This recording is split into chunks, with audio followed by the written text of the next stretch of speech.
Olá, professores! Hoje a conversa é especialmente para vocês. Vocês já depararam com aquela dificuldade enorme que a gente tem em despertar a criatividade dos nossos alunos?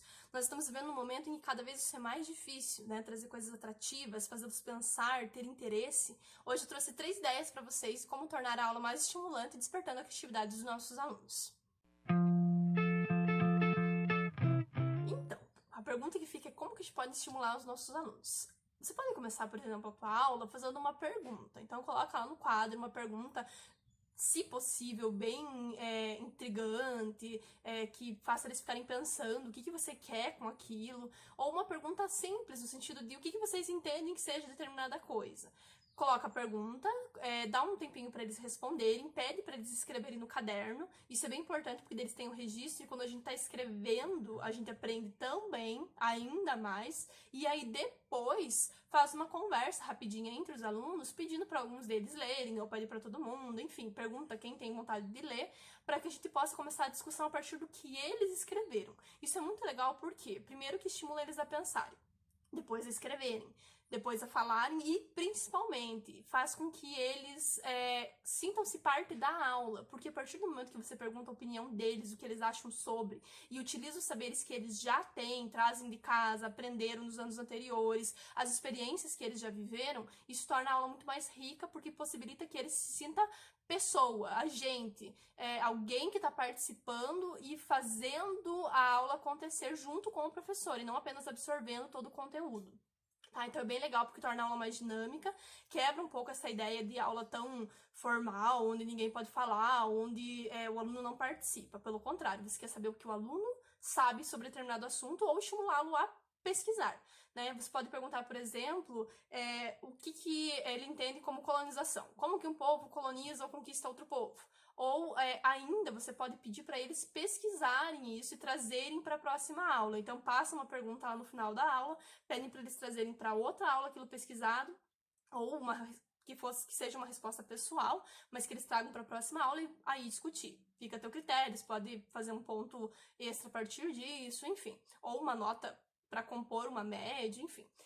A questão também é que você pode pedir para eles pesquisarem coisas entrevistando pessoas. Então, eu gostaria de saber determinada questão. Então, você vai para casa hoje, vai pedir a opinião de, 3 pessoas, seja pela internet. É legal usar a internet, eu uso bastante com os meus alunos, peço para eles fazerem uma enquete, alguma coisa na internet, para eles me trazerem as respostas, ou perguntar do bate-papo, ou mesmo para as pessoas que estão em casa. Pergunta lá para os seus pais, o que eles acham disso, o que é democracia, o que é liberdade, o que vocês entendem como tal coisa. E aí, a partir das respostas das pessoas, eles vão apresentar na sala isso pra você, não em forma de trabalho, de ir lá na frente, não, uma coisa bem informal. Eles trazem, a gente discute e é bem legal saber a opinião das pessoas, né?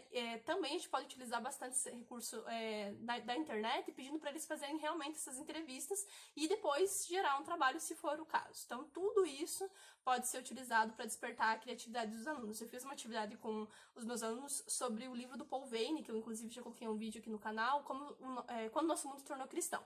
E aí eu pedi para eles perguntarem para as pessoas por que elas eram religiosas ou não eram religiosas, qual era a visão religiosa que elas tinham e por quê. E aí a gente fez toda uma discussão a partir disso. Aí eles inclusive fizeram um trabalho onde eles tiveram que problematizar por que o cristianismo cresceu, por que as pessoas são religiosas, por que não são. E aí eles tentaram comparar um pouquinho o que o Paul Veyne dizia que as pessoas entendiam como cristianismo, por que elas se convertiam ao cristianismo, e o que hoje as pessoas entendem como esse cristianismo, por que elas se convertem, o que elas esperam da religião. Então eles puderam estabelecer esses paralelos a partir da entrevista simples, rapidinha, ali perguntando algumas coisas para as pessoas, e gerou um efeito bem interessante e tornou a aula um pouco mais dinâmica e despertou a criatividade deles, porque eles tiveram que se empenhar em ir atrás, perguntar e pensar sobre isso depois, problematizar.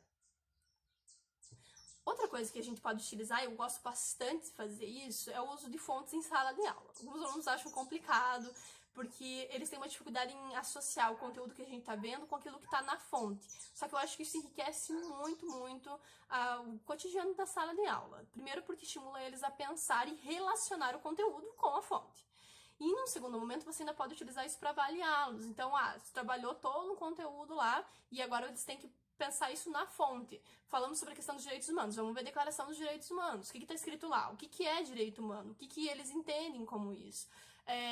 qual que é a visão dos personagens históricos, o que eles estão falando sobre aquilo naquele período. Eu uso bastante alguns relatórios provinciais aqui do Paraná do século XIX para pensar a questão indígena, por exemplo. Então, eu falei para os meus alunos várias vezes sobre a catequese dos indígenas, ok. Aí eu trago uma fonte onde os caras da época estão falando sobre. Aí eles vão ter a chance de entender o pensamento historiográfico sobre aquilo que a gente leu no livro didático, na apostila, e aí vão ter a chance de ir para a fonte e entender o que os caras estavam falando naquele período sobre os indígenas. Então isso enriquece muito, faz eles pensarem, problematizarem, estabelecerem relações e, principalmente, torna a aula mais dinâmica no sentido de eles conhecerem as fontes e não só o que a gente fala sobre o passado. Ó, tá aqui, analise, pense, consiga perceber nas falas das pessoas da época aquilo que eu estou falando para vocês anteriormente. Então, acho que é uma possibilidade muito legal, tanto para avaliar como para enriquecer o dia a dia da sala de aulas. Pode distribuir as fontes, pedir para eles grifarem o que eles acham mais interessante, pode pedir isso em forma de trabalho em grupo, como você quiser. E depois sempre problematizar com a sala toda, isso aí fazendo um debate, uma discussão bem legal. E a última proposta que eu tenho para vocês é utilizarem atividades que façam eles se sentirem como personagens históricos. Eu gosto bastante de fazer isso, eu sempre penso assim, quando eu posso mostrar para o meu aluno como que as pessoas se sentiam e pensavam naquela época, eu enriqueço a aula. A fonte que a gente acabou de falar faz isso. Ela permite que a gente entenda o que as pessoas estavam pensando, falando, discursando naquele período, como que elas articularam essas construções todas que hoje a gente está estudando. Agora, com relação à atividade, isso é muito legal porque você pode pedir que eles tentem se sentir como as pessoas se sentiam naquela época, tentem pensar como as pessoas pensavam naquele período, claro, tentando fugir do anacronismo para não olhar o tempo que a gente está estudando com os olhos de hoje. Por isso que é legal essa atividade de se colocar no lugar do personagem, daquele agente histórico que a gente está estudando. Por exemplo, eu faço bastante com os meus alunos a atividade de pedir para eles fazerem um diário de bordo. Então, eu peço para eles imaginarem que eles são parte lá das grandes navegações, eles são navegadores, estão desbravando o mar, lá. E aí eles têm que falar sobre o cotidiano no mar. Quais são as dificuldades? Claro que daí eu já vou ter trabalhado anteriormente com eles esse conteúdo, por isso que é legal. E aí eu avalio sempre de que maneira. Eu falo para eles que quanto mais próximo da realidade histórica, quanto mais parecido com aquilo que a gente estudou, que realmente acontecia e estiver o relato deles, maior a nota. Claro que o capricho, criatividade, tudo isso conta. Inclusive, tem alguns trabalhos que eu vou colocar aqui para vocês verem que são fantásticos. Os alunos se dedicam demais. Tem alunos que fizeram coisas incríveis. Justamente porque foi uma atividade que despertou o interesse deles, né? A criatividade. Porque eles tiveram que se imaginar naquele período. Daí, como eu falei para vocês, eles tiveram que falar sobre os perigos do mar, o cotidiano, os medos que eles tinham, daí eles tiveram que trabalhar todo o imaginário, eles tiveram que pensar como que escreve um relato, eles tiveram que se entender pessoas daquele período, então eles tiveram que pesquisar sobre o período, sobre esse acontecimento histórico. Então é muito legal, e também eles podem usar a criatividade para viajar um pouco, né? Eles começam a contar histórias e monstros. Então, quem que não gosta de usar essa criatividade e se imaginar?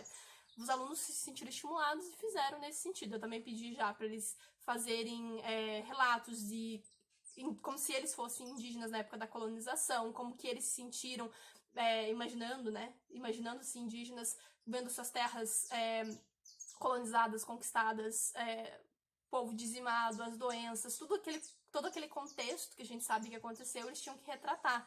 A gente pode pensar várias questões, reforma protestante, ela pede para eles escreverem teses contra as indulgências, a gente pode pedir para eles fazerem as clássicas cartas dos soldados de guerra, enfim, qualquer personagem, qualquer contexto, acho que dá para pensar isso. Eu também pedi uma vez para eles fazerem uma atividade imaginando que eles eram donos de capitanias hereditárias, né, os donatários, eles tinham que pensar como que eles iriam administrar a terra, então quais eram as medidas que eles iriam pensar e como que eles iam tratar a questão dos indígenas, como que eles iam produzir alguma coisa, tudo isso foi proposto para eles também, foi bem legal. Então, são várias atividades que você pode pensar para que eles se sintam personagens históricos e façam um relato, alguma proposta ali para pensar o que eles fariam se fossem esse personagem.